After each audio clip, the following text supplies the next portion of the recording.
Ever pondered the process of canning your own fresh venison with potatoes? Now, imagine the aroma of freshly cooked venison blending with earthy scent of potatoes, but in a can, ready to eat at any time. Picture this, a meal prepared ahead of time, yet tasting as fresh as if it was just cooked. No, it's not a dream. It's canning, a fantastic method to store food for months, even years. Imagine having this delicious, hearty meal ready whenever you want without any hassle of preparing it. Sounds tempting, right? It's not rocket science, but it does require some elbow grease and precision. First things first, gather the ingredients. To embark on this culinary journey, you must first ensure that you have all the necessary materials at hand. This is a crucial step in the process, as missing even one ingredient can greatly affect the final result. For this particular recipe, we are going to be focusing on three main components.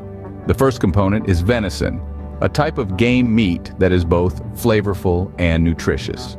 You'll need about 5 pounds of this. Next, we turn our attention to the potatoes, an essential part of comfort food. Potatoes add a hearty, satisfying element to the dish.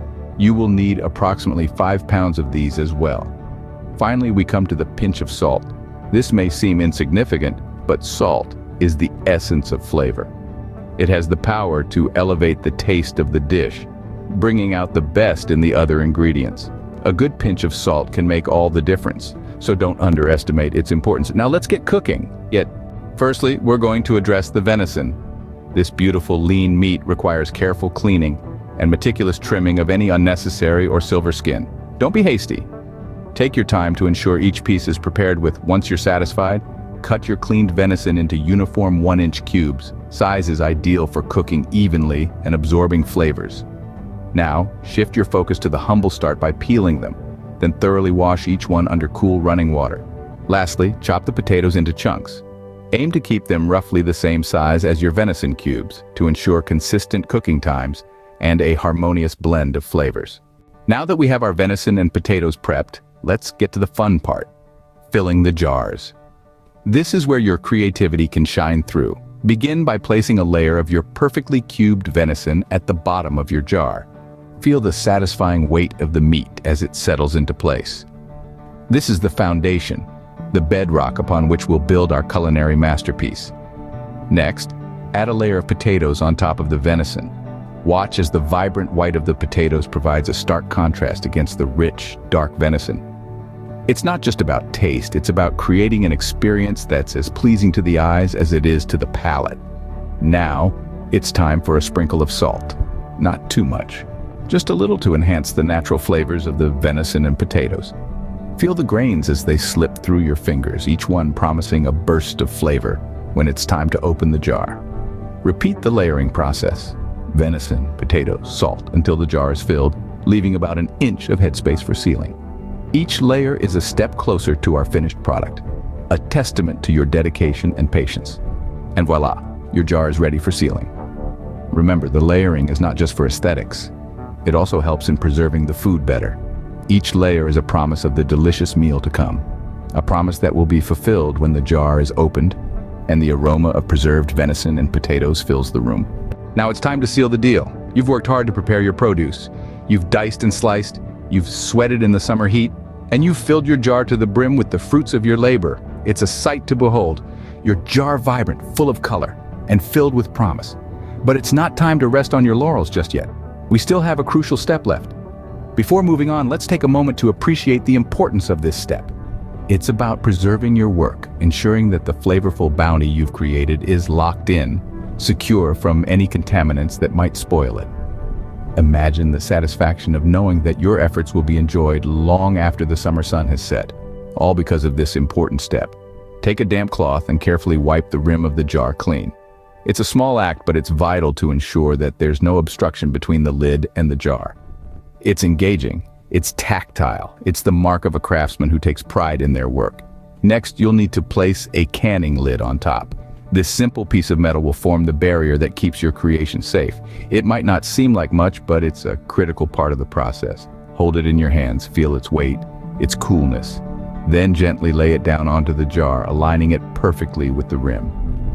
Lastly, take a band and screw it on until it's finger tight. Don't over tighten, just until you meet a bit of resistance. You're not just sealing a jar, you're sealing in flavor, freshness, and a whole lot of love. You're creating something that will stand the test of time, a testament to your culinary skill and dedication. Now the deal is sealed.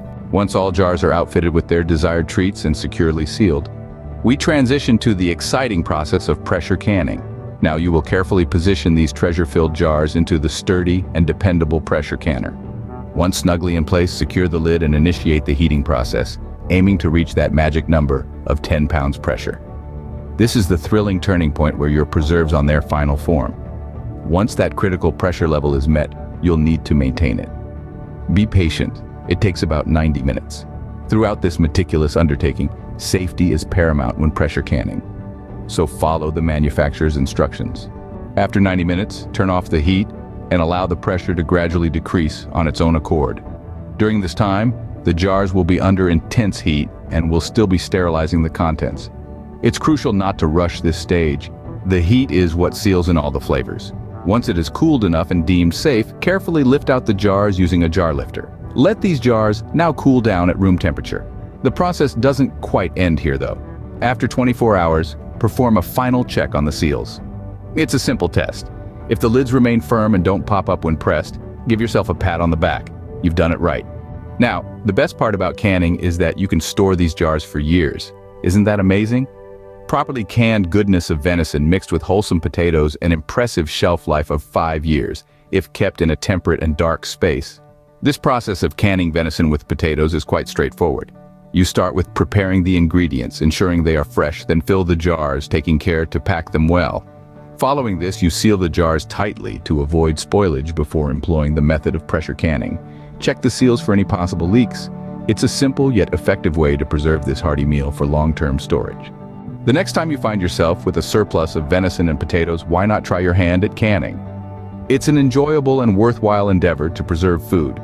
Plus, it yields delicious, ready-to-eat meal. Mastering canning is beneficial. It curbs waste and can save money. Plus, it offers the reward of producing something from scratch. You might even develop a novel hobby. The kitchen is a creative space, so don't hesitate to experiment and learn. Happy canning!